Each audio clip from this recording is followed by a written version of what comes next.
I'm tired of people saying kids are stupid and don't know what they're talking about in the world. Just because we're young doesn't mean we don't see all the wrong things people are doing. A lot of young people have seen how leaders have lied, how people are easily tossed to the side, and how certain issues have never seen the light. So many of us are tired of all the lies and manipulation, and we just want a better world. We know there's a lot of bullshit in the world, and if no one's gonna fix it, we will. Which is why I want to talk about young people rising up. People that are, quote, uneducated about the world and exaggerate every issue they come across, but know that we can do better. Young people are the next generation of adults, meaning whatever's happening now will affect them and the people they care about. Sure, they don't have a lot of life experience, but you don't need a lot of that to know that we shouldn't be treated like shit. Why are people hating on others just because of their identity or calling Gen Z lazy when everything is literally working against them? Prices are still high, people are drowning in debt, lots of people are still victims to racism, and no one listens when we try to calmly explain our concerns. A lot of people like to say that this generation is just over dramatic and that they'll understand when they're older, but we know that a lot of what's happening in the world is BS and that it shouldn't happen. Just because the majority of people have been doing something for years doesn't mean what they're doing is right. If that was the case, then most of us wouldn't have rights.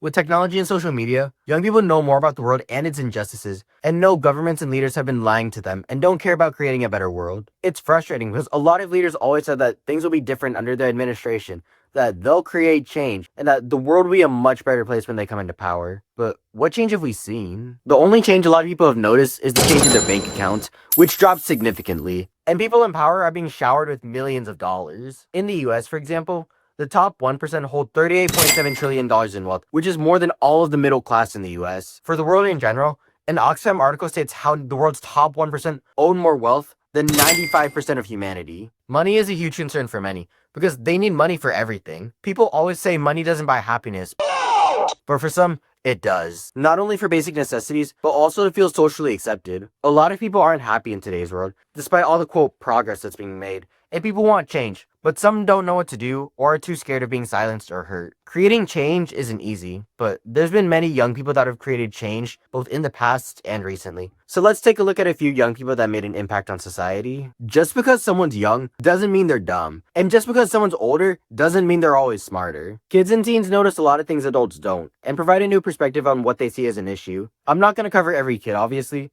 but I'm going to list a few that really stand out. These kids have addressed and created change for these issues like climate change, war and politics, racism, sexism, and many other issues, which are huge problems societies faced and continue to face today. And each kid did this in a peaceful, non-violent way. Let's start with climate change. Back in 2018, Greta Thunberg noticed how a lot of people didn't care about or take action on climate change. She felt very depressed and angry about it because it seemed like no one cared about the world. All everyone cared about was money. Greta had a history of doing her own things to help, like going vegan and not traveling by plane, but it just wasn't enough. So she did what any kid would do. She gave up. I'm just kidding. Kids are harder to crack than you think, as this girl literally skipped school for 3 weeks just to stand outside the Swedish parliament with a sign that said, "School strike for climate change." No one protested with her at first, but she slowly gained international recognition, and even after she returned to school, she'd still skip every Friday to protest, creating the Future for Fridays movement, which spread across the world and led her to speak out in numerous countries. Greta showed how one simple act made a huge impact on the world, but change doesn't have to be global for it to be effective. Thoronka grew up in Sierra Leone, a place with little or no access to electricity, and alternatives ended up leading to disasters like flooding, landslides, and fires. This motivated Jeremiah to do something to help his community, and at 17 years old, he launched Optium Energy, which creates electricity through vehicle vibrations and pedestrians walking. You don't need specific weather, battery, or an electrical connection. With just 2 devices,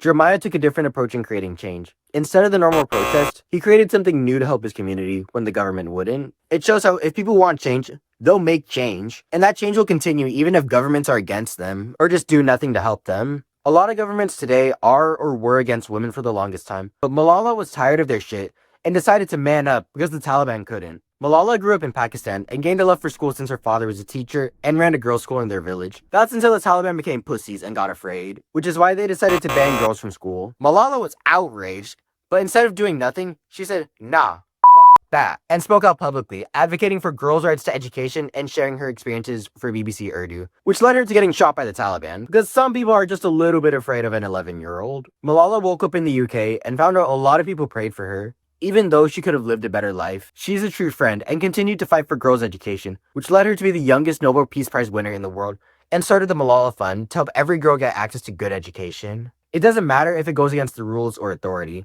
If it's not fair, fight it and share it. It's just like how a lot of people are sharing their opinions about how fucked up politics is in America. Now, I'm not trying to get political, but I mean, a lot of people realize that our country fell off pretty hard. It's not what it used to be, and Tristan Ryan Perkins noticed this and started sharing it on Instagram. This guy is 13 and is probably in middle school, but he's well educated about politics in our country, and he's not afraid to say what he believes in, and he takes hate like a man. I actually love how nonchalant he is when he replies to hate comments. I'm not an expert in politics, but I'll just play a few of his videos right here. It's crazy how much Mexico helps us considering how much we screw them over. We've done so much to Mexico, but who was there first during the Texas floods? Not Kristi Noem, not Trump, not FEMA, but Mexico. It irks me that people who say that they follow Jesus Christ are the same people who back up other people who are saying, oh, let's take away food from the hungry and healthcare from the sick. Like, yes, of course Jesus would want people to go hungry and people to be sick. But seriously, do not pray in front of the camera when you're just going to turn your back to me and vote to have people go hungry or be sick. You are doing the exact opposite of following Christ's teachings. You don't even have to finish school to know that the country's messed up. And Tristan knows this, which is why he's speaking out. Even though he gets hate, it's politics. I mean, everyone hates each other in politics. But some people are just so stuck on glazing their glorious king that they forget about the actual issue and make every excuse in the book for them. This kid has more brain cells than a good amount of our leaders and just a good amount of the population in general. And I would definitely vote him for president in the future. Now, I could go on and on with different examples of kids making their impact, like Claudette Colvin's refusal to give up her seat to a white pastor, and yes, this was before Rosa Parks, or David Hogg for co-founding March for Our Lives to create gun reform and end gun violence in the US. What I'm trying to say is that kids are a lot smarter and more persistent than you think. It doesn't matter if it's a traumatic event or witnessing injustice in their community.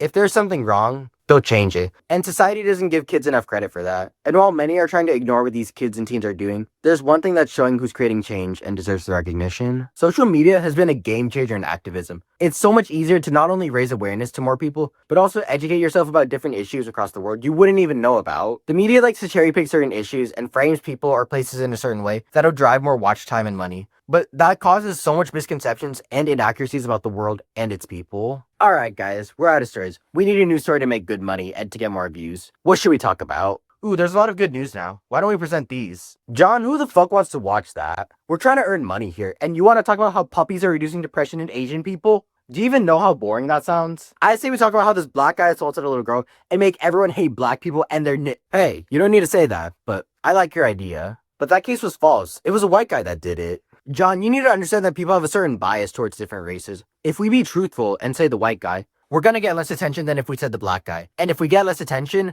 we get less money. It's still wrong though. Do you want to lose your job? Because I can easily replace you if that's what you want. Fine, I'll do it. Good boy.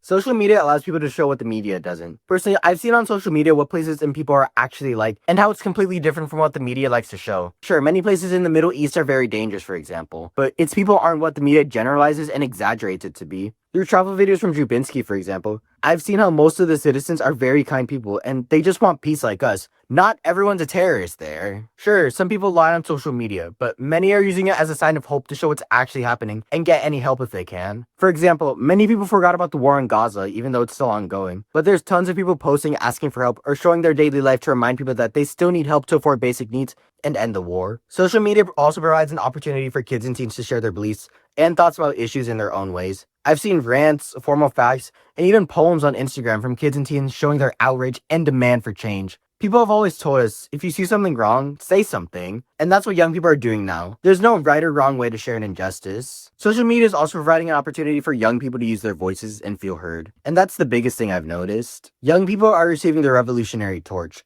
meaning it's their turn to create change and make the world a better place. A lot of people criticize young people saying that they're uneducated and don't know what they're talking about, but young people see something older people don't, a fresh new perspective. Issues and solutions were seen in a one-size-fits-all way, but that's not realistic. It's shown its flaws in many things like the school system, for example. I feel like we're in a new age of revolutions, one that's not just at the highest level, but at all levels. Young people are defying the orders and injustices that plagued previous generations before, and are creating new opportunities and hope for themselves, their communities, and future generations. Revolutions don't always look like people storming buildings or using their armies. Sometimes it's a simple sign or a rant on TikTok that can reach millions of people without getting so much hate. Change is everywhere, and young people aren't just going to sit around and let injustices fix themselves. As long as young people keep standing up, our world will continue to grow. We're in a new age of revolutions, and your revolution might be the next one. If you guys have stood up to anything, or just felt like you faced multiple injustices, let me know in the comments. I know this is a very different video from what I usually do, but I don't know, I just felt like I wanted to make this video. But thank you guys for watching, and I hope you enjoyed this video.